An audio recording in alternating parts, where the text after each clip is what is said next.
Missladypetal here, and I'm doing another vlog. I know, it's weird. Less than a week between vlogs, and it's early in the morning before the rest of the kids all get up. So I get to be able to have a bit of a ramble before I have people walking in and out. Although my husband did suggest to actually change the position of my video camera, which I've done, so give me some feedback. You can see the nice shutters he got for me that I can close when I'm filming, because when people walk past there they often upstage me in my videos. And it also helps to block out some sound from that room, considering I'm in a different space than what I was in before. So what's happened in the last week? Well, I got the results back from 3 of my units for my art journaling, art therapy course, 100%, so I'm looking at a complete graduating high distinction. So yes, I'm about halfway through the course now, and the next unit I'm doing is sculpture and sandplay, so that should be really interesting. I haven't done anything with sculpture, nothing, and I've only done sandplay with my kids, so I'm really interested because I've got no experience really in either of those things, so that's really cool. I also have the last of my journaling Krazy Island style journal to film lesson, bookbinding lesson to film today. I'm using leather, and I have kids home at the moment, so it means that I can't actually film a lot of the time because I need to do it in real time and I need complete peace and quiet, but they're all going out today. Yay! So I'll be able to get that finished, which is awesome. It's the first day of summer here in Australia today, and my goodness, it's been hot this week. The amount of times we've put the air cons on this week, it's just disgusting, really. Oh dear. So in the sweltering heat, I have my fan on a lot, and you notice, I know somebody commented on some of my latest videos that the fan, there seems to be some noise, and my thought is the only thing that's changed is my ceiling fan is on. I'll probably have to, it's really hard when you're doing a long lesson to actually turn that fan off when it's so hot. So I've got to rethink that, but I can certainly do it when I'm voiceovering my short YouTube videos. That's not a problem at all. So I'll turn the fan off when I'm doing those, because I tend to just voice over them in one straight block, and it's easy for me to do. So those of you that have kind of gotten a bit annoyed by that, you know, kind of whirring noise, and I think it's more happening on mobile devices than computer viewing, so give me some feedback on that, by the way. If there's anything technically that's kind of bothering any of you, let me know, because that will be awesome. I was at a friend's place this week, my friend Chris, actually at the end of last week, and Chris does silk dyeing. And who would have ever thought that silk dyeing was such an involved and long process? There's so many steps involved in it, and I just thought to myself, wow, because I have this shirt, right? Love this shirt, but was stupidly painting one day quickly before I was due to go out somewhere, and I don't know if you can see this, but splattered paint on it. Phthalo turquoise, yes, of course. Phthalo turquoise, splattered paint on it. Now, I love the shirt a lot, and I've decided that I'm actually going to dye it. And I'm going to use a couple of techniques that Chris showed me. I am actually not going to use fabric ones, because she looked at how the paint had taken, and she reckons that I can use my artist's acrylic dyes And the tip with using those, she said, was to actually make sure that they soaked all the way through the fabric, because the fabric is a polyester. So I can't use silk dyes because they're all natural fibres, and these are not natural fibres. So yes, I definitely am going to give that a go. And I figured, because I can move my tripod easily, I figured I'd just take my tripod out there and do it outside on the table, so we will be mobile and outdoors. But of course I'm not going to do it in the middle of the day when I'm just going to get burned to a crisp while I'm doing it. So I'm going to pick my time, and it'll probably be early morning, one morning, when I manage to get that done. So what's on the agenda for me at the moment? I just signed up to a faces course, and it goes for 50 weeks. I'm like, wow, who does faces? Like, there's lots of short faces courses, and I've done lots of faces, but there were some really different styles going on with the different teachers. I think there's, what, 9 or 10 different teachers in this course. It goes for 50 weeks. And you basically have a project a week, kind of like Lifebook and Journaling Crazy Island style that I teach on. We have 50 weeks of content. So I'm signed up to all 3 of those next year. It starts early. But one of the things, and Una Biagoni. I've just made Una a friend of mine on Facebook. She sent me a friend request, and she knew Gina Aarons, who's one of my good friends, and she does some sort of video hop with Gina. Anyway, she found me, and I love the really kind of abstract way that she does faces. And she had a free, if you signed up to her newsletter, and I'll put the link to her newsletter, because it had an impact on me. She did a pastel pencil portrait that I adored, absolutely adored, and I did it, and I must have drawn my connecting eye line just that little bit crooked, and the eyes were a little bit out of alignment. But Una said to me, like, for a first attempt, that was really, really good, because the style is like so far out of my comfort zone, and it's just, I've kind of, you know, that when you see something and you go, I want to be able to do that. Like, I really want to be able to do that. That's the first thing I thought about when I saw Una's faces, that they were so different from anything else that I'd learnt or taught myself or done or had some experience in. And for her alone, I did the course. But then when I had a look at some of the other teachers in the course, there's some of them that I know and some that I don't. So I'm looking forward. Robin Laws is one of the teachers on this course, and I love Robin Laws' blog. I love her beautiful, graceful, gentle approach to life. It's something that really outgoing and extroverted people like myself really aspire to be like. Robin, I went and had a look at her blog and looked at her video on her new website last week, and I'll put a link to that as well at the bottom of my vlog. And I just kind of thought, wow. And I don't sign up to newsletters, right, or blogs generally, because I am too busy creating things myself, and very, very rarely do I get the chance to go and enjoy stuff from other people's blogs. But these 2 ladies that I've just spoken about really struck a chord in me, and I think that you have to follow your heart with these things.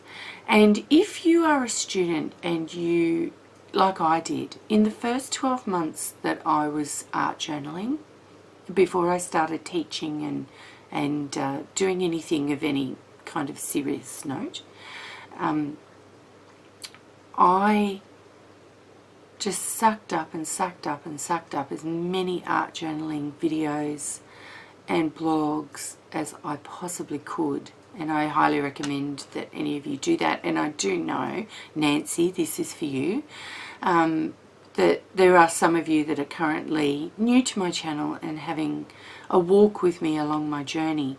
Now, for those of you that just sign up and you really do want to get to know me better, go back to some of my earlier vlogs and have a look and sort of follow me through and bring yourself up to date, and have a look at some of my earlier lessons and have a look at the progression through what I do.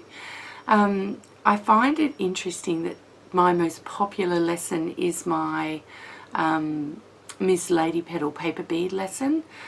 I never thought that that little tutorial would be as popular as what it is, and it just goes to show that you can't always easily judge what your viewers want. And that's not even really an art journaling video, but I use my paper beads in my bookbinding and on tags, and sometimes I make jewellery out of them, and those Missladypetal beads I actually put on bracelets and wear. So one can never know what will resonate with you, with my audience. You can't ever know what will resonate with your audience, and I think it's always great to encourage my family, my subscribers, so you guys out there, to encourage you to tell me anything you want to know about, anything you want to do, anything you want to experiment and try, or see me experiment and try with, because I mean, I'm pretty experienced now as a mixed media artist, and I know my products pretty darn well, but there are still some products in my arsenal, and probably in yours as well, that you don't know. And I will be doing a tutorial. I haven't done anything in Technique Fridays for a while, but I'm going to do a tutorial on how to make your own washi tape and how to do it in a way that's perfect for art journaling, because the problem I have with a lot of washi tapes is they're very waxy. So I'm going to show you how to do washi tapes that aren't waxy and you can easily layer on top of, and are non-acidic, and so archival, and they're going to be great for your art journal pages and easy for you to make. And so see that one coming out. I don't know if it's going to be this Friday. It might be this Friday, might not, we'll see. I have a lot of lessons and videos to do this week, so I'm not sure whether I'll get them all done, and I have a lesson to study, so yeah. It's more just fitting it all in and making sure that I get it right. And I'm also doing, every year, my next door neighbours have this fabulous Christmas train / village / Christmas tree whole thing that they set up. And they get a couple of new buildings every year, and we video their Christmas little wonderland every year. And this year my husband got a GoPro, and it's one of those things that I'm just sick, so that we can take shots of this train and do stuff like that. So I'm working on video editing that, because of course my video editing skills are much better than his now, having done YouTube videos and professional videos for quite a while now. So he shoots all the video because he's really good with his perspectives and different shots and lighting and stuff like that. He does all that. We pick some music and then we start editing it to the track, and it's so much fun. So I've got that to do as well. Oh, morning coffee. Oh, I don't have morning coffee. Morning tea. I need morning tea. I'll have to do that soon. And if you think that my face is very light, it's because I'm changed the camera angle and I'm sitting directly under a downlight. So I have downlights in my studio, except when I film. Like, I have additional lights for when I film to give really good light for my stuff. And yeah, I like it.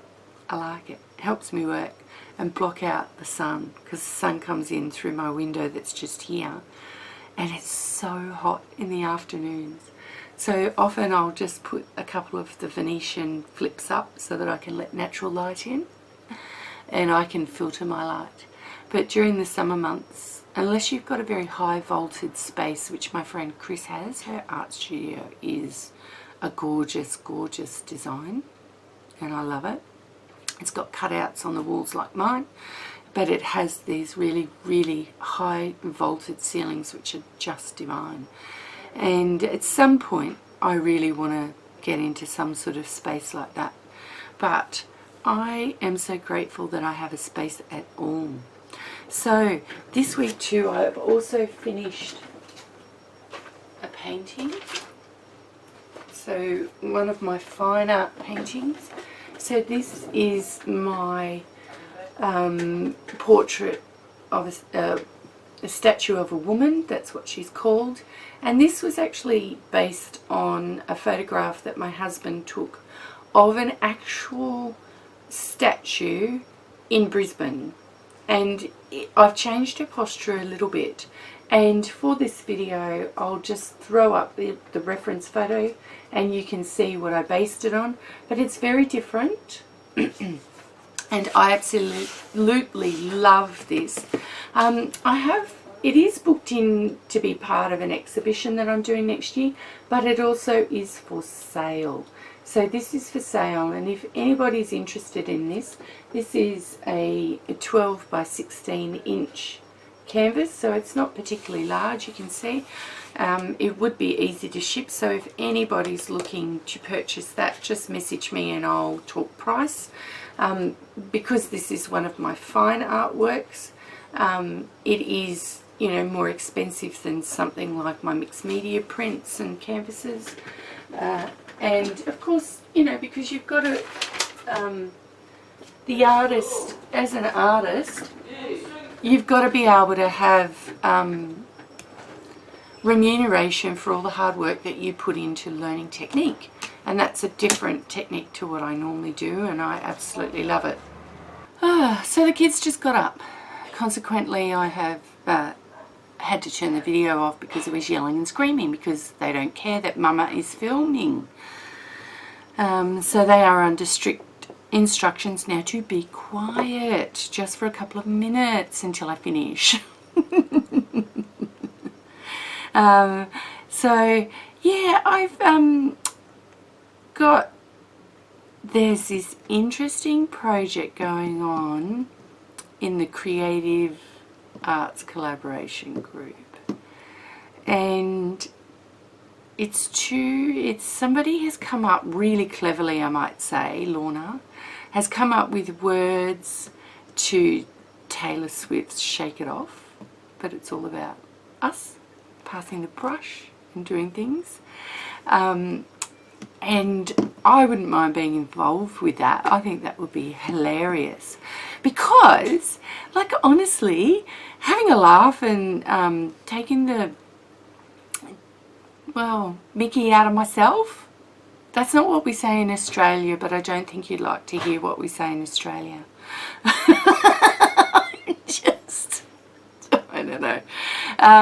So there's that. So if you see something really interesting from me coming up and a whole bunch of other artists that get in and collaborate on this, I'm going to be excited to do something with it, because I think it would be funny. Because I can sing, apparently, and I do sing a little bit.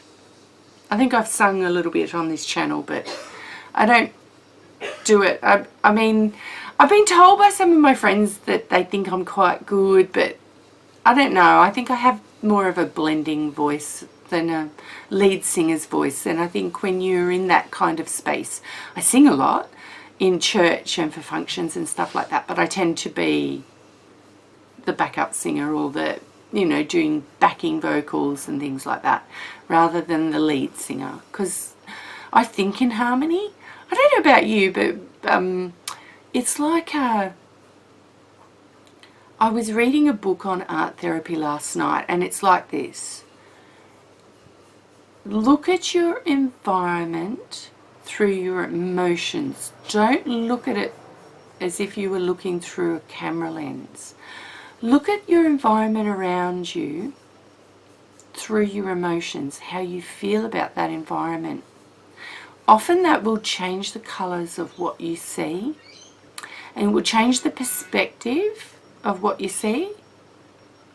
And I am going to do a lot of painting next year on painting my emotions. So one of the projects that I'm going to be doing in 2016 is an emotions journal. Now, I aim to get one of those sessions up a week, but I may not do it every week. And sometimes I may do it, depending on the week that I'm having, I may do it a couple of times a week. It depends, because I do my normal art journaling lessons, I have classes that I'm taking, studies and work. So I'm looking at doing stuff like that. But I'm also seriously thinking about doing an emotions journal paid course where I teach you about painting your emotions and using that as a tool to work through your emotions for the day. Because with emotions journals or feelings journals, it's really important to date what you've done and to also talk about what you're experiencing and feeling at the time. And it's not any one day that makes the difference in one of these journals. It's actually a combination and over a long period of time where you have a look and start to see your journey. And it's a really great way for some of us that are maybe struggling with anxiety and depression, or dark or deep thoughts, or sadness or grief or anger or confusion. It's one of those things where it's really good to track that in yourself, because sometimes we are really not self-aware about how we're feeling on a daily basis. We just muddle our way through it and we don't speak of it, I guess, so much. We just kind of try and live and battle our way through it. And men particularly do this more than women. Women tend to talk a little bit more, but men tend to not.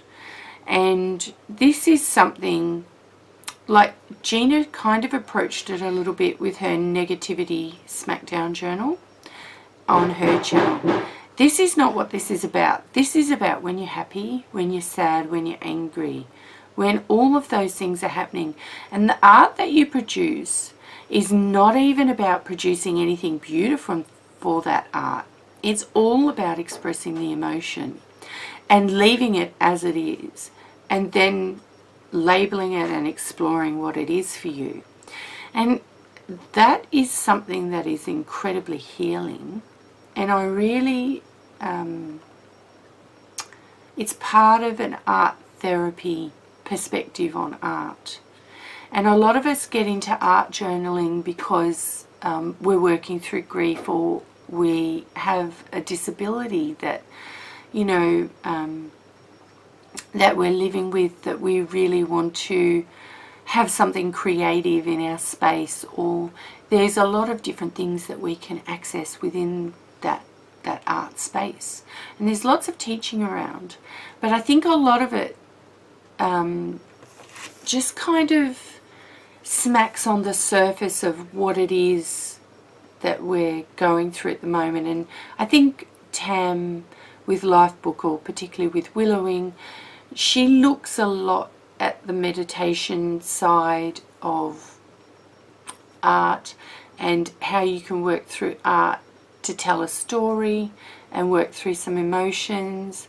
I'm going to come at it from more of a kind of a clinical perspective and talk to you about ways to map your emotions, to paint, draw, scribble them, doodle them, whatever it is that you feel comfortable doing, and teach you a little bit about colour therapy to help you with that and to help you find your medium to work in. That will require you to have a journal, or if you're going to work loose leaf, some kind of binding system. I'm even thinking something like an exercise book, or a little lined book, and it's less about the art and more about the feelings. So that's something that's coming up in 2016. And I think, for examples of some of the feeling journals that I've seen and done myself, there are some pages that are really simple, and then there are some pages that are really detailed and intricate, and there are some pages that have taken 5 minutes to write down and to paint and to smush around, and then there are others that you've had to dwell on and really dip into that emotion to dwell on.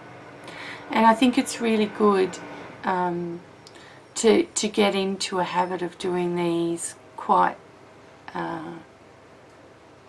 regularly. And I think I'm looking at doing a Facebook page or a Facebook group on feelings journals or art therapy, to have like an art therapy community, and I'm looking at doing that in 2016 as well.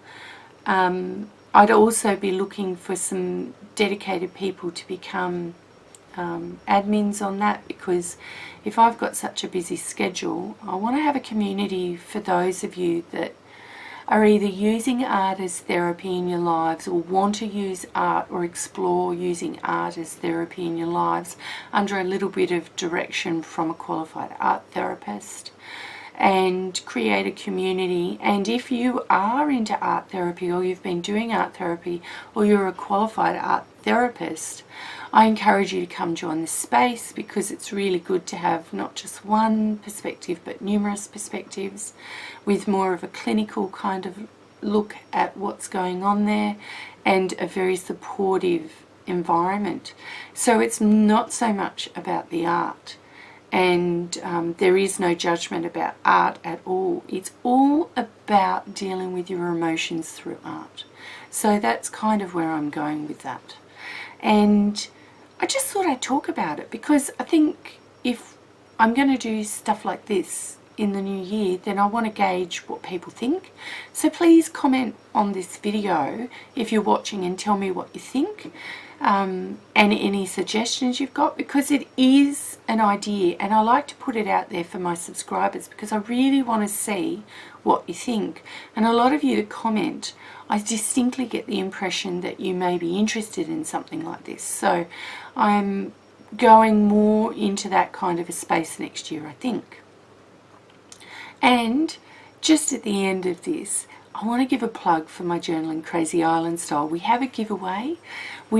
I have a little promo video up at the moment. Make sure that you keep putting your entries in on Rafflecopter, because it's really exciting. You get to win 50 weeks of free art journaling, if that's what you get. And I'm one of the teachers.